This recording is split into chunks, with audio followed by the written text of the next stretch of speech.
Perempuan lain, perempuan beda. Perempuan sendirian disebut dengan mar'ah namanya, dari kata muru'ah, punya dua arti. Satu, sosok yang senang tampil dengan keindahan, muru'ah. Jadi kalau laki-laki senang dengan kekuatan, sesuatu yang nampak kuat, latihannya silat, latihannya ini itu. Perempuan tidak, senang dengan keindahan.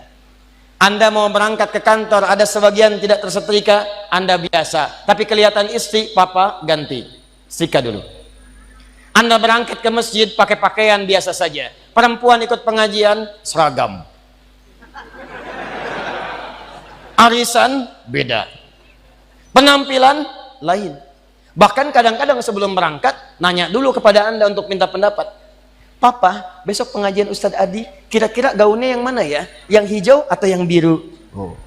Kata Anda, hijau bagus mah. Ah, kayaknya biru deh. Oh. Dia nanya, tapi udah punya jawaban. Itu masih mending kalau dipakai. Begitu keluar, kuning. Mantap. Nggak apa-apa bu, normal namanya. Mar'ah yang kedua, awas. Seperti mir'ah. Orang Arab mengatakan al-mar'atu kal mir'ah. Perempuan itu mir'ah seperti cermin. Makanya jangan heran kalau lihat perempuan senang bercermin. Dari rumah sudah berkaca, turun dari mobil lihat spion, mau masuk masjid ada kaca, betulkan lagi, wajar, standar. Tapi yang penting Anda tahu, sifat cermin itu punya nilai sensitivitas. Seperti itulah perempuan punya nilai sensitifnya.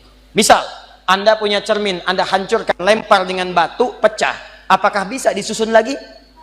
Jangan salah, bisa, cuma tidak mampu memantulkan bayangan yang sempurna. Sama persis dengan perempuan, kalau dia terlukai cepat memaafkan tapi sulit melupakan apa yang dialami. Pasang status. Serius. Ada persoalan hari ini, rekening listrik 15 tahun yang lalu diungkit lagi. Bapak ini bagaimana sih? Yang itu aja nggak bisa. Tahu nggak Pak? Waktu 15 tahun lalu listrik mati. Bapak juga begini juga 15 tahun lalu. Tapi itulah keindahannya. Nanti gantian bu, tenang aja bu ya, kita masih panjang. Itu kalau sendirian. Tapi kalau banyakan, laki-laki sama rijalun, perempuan mar'atun nisaun. Sampai turun surah An-Nisa, surah yang keempat. Apa artinya nisa? Bukan perempuan. Bukan wanita, perempuan. Surah ibu-ibu, mama. Apa diantaranya yang paling penting? Ayat 34, paling kiri sebelah atas. Kenapa disebut dengan An-Nisa? Dari kata nasa diantaranya. Sifat yang mudah kemudian tersentuh dan mudah mencurahkan apa yang dirasakan. Suka cerita. Dan kadang-kadang yang diceritakan hal yang seharusnya tidak dibuka. Kata Allah, fasolihatu qanitatun hafizatu lil ghaibi bima hafizallah. Perempuan solihah itu taati Allah dengan menaati suami pada yang baik-baik. Yang kedua, jangan membuka aib keluarga pada orang lain setelah Allah menutupnya. Jadi kalau Anda tidak buka aib di rumah tangga, tugas laki-laki, tugas perempuan sama. Jangan buka aib. Sepanjang tidak dibuka, Allah tutup sampai dengan kiamat. Kata Nabi, ada kejadian malam hari, maka selesai, siang jangan terbuka. Ada kejadian siang hari, selesai, malam jangan terbuka. Allah akan tutup sampai kiamat. Tapi kalau ada aib rumah tangga terbuka, keluar. Maka kata Allah, jangan salahkan yang menyebarkan. Kamu sendiri yang salah. Saya sudah tutup, kenapa kamu buka? Bima hafizallah. Allah yang tutup, kalian yang buka. Nah ini kadang-kadang tidak sadar. Karena perempuan punya sifat berbagi, suka cerita. Sependiam apapun kalau sendirian. Kadang-kadang kalau sudah bertemu temannya, kumpul cerita. Sifatnya pengajian, begitu kumpul bertemu dengan kawan, mulai bertanya, "Ukhti apa kabar?" "Baik." "Sehat?" "Suami bagaimana?" "Di situ masalahnya." Masalah. Ih, nggak nyangka ya? Nyangka. Kumpul, ada apa? Yang satu misah. Saya tidak mau lah. Kenapa? Tidak, itu dosa. Jangan seperti yang itu ya. Itu tuh begini. Nah, sama. Itulah humazah. Sejak dulu sudah ada. Dari sejak zaman Nabi Yusuf. Nabi Yusuf itu anaknya Nabi Yakub. Nabi Yakub anaknya Nabi Ishak. Nabi Ishak anaknya Nabi Ibrahim. Dari Sayyidah Sarah. Dari sejak dulu sudah ada Perempuan yang suka kumpul-kumpul, suaminya sibuk kerja ngumpulin harta, perempuannya kumpul-kumpul.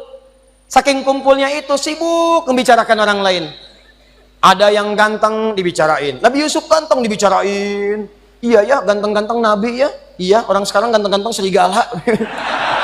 Dulu ganteng-ganteng Nabi. Ngobrol, ada. Cuman buat ngobrol doang, duduk, datang ngobrol, minum, pulang lagi. Oh mazah.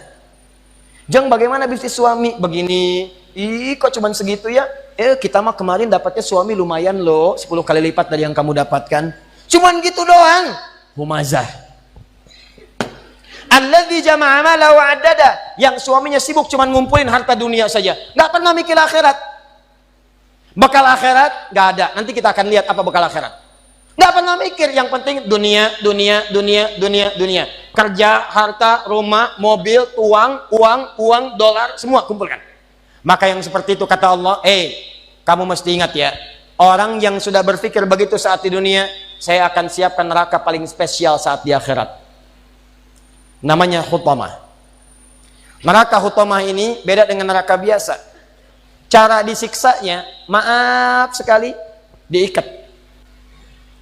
Padahal neraka yang paling ringan, neraka paling ringan, tapi seringan-ringannya neraka juga.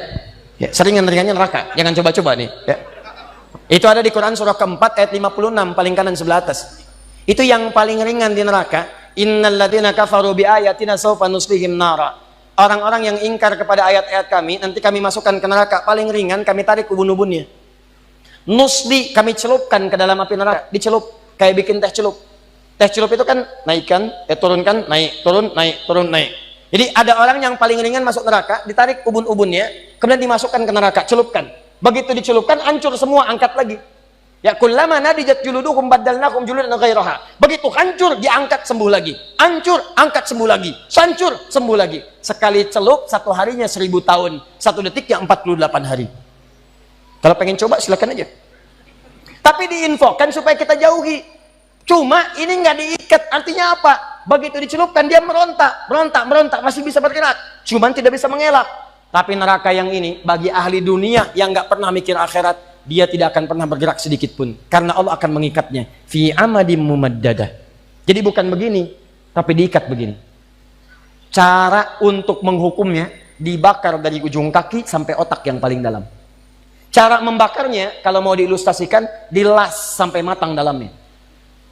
Misal dari bawah bagian kaki, jempolnya dulu. Kalau jempolnya udah matang, baru sampingnya. Udah matang, naik lagi ke atas. Bayangkan, kalau dimasukkan keseluruhan, yang sakit langsung semuanya. Tapi yang ini tidak. Biar sakit dulu. Bukankah sakit di bawah kerasa ke semuanya? Sakit, terus sampai naik ke atas. Allati tattali'u 'alal afidah. Afidah jamak dari kata fuad. Fuad itu otak yang merencanakan. Nih, kata Allah seakan-akan ingin mengatakan, apa isi otakmu diisi? Saya bakar sampai ke dalam otakmu. Otakmu isinya apa sih? Orang sholat, kamu nggak sholat. Orang ngaji, kamu nggak ngaji. Orang puasa, kamu nggak puasa. Kerja lagi. Apa isi otakmu? Saya bakar sampai ke dalaman yang paling dalam. Nih.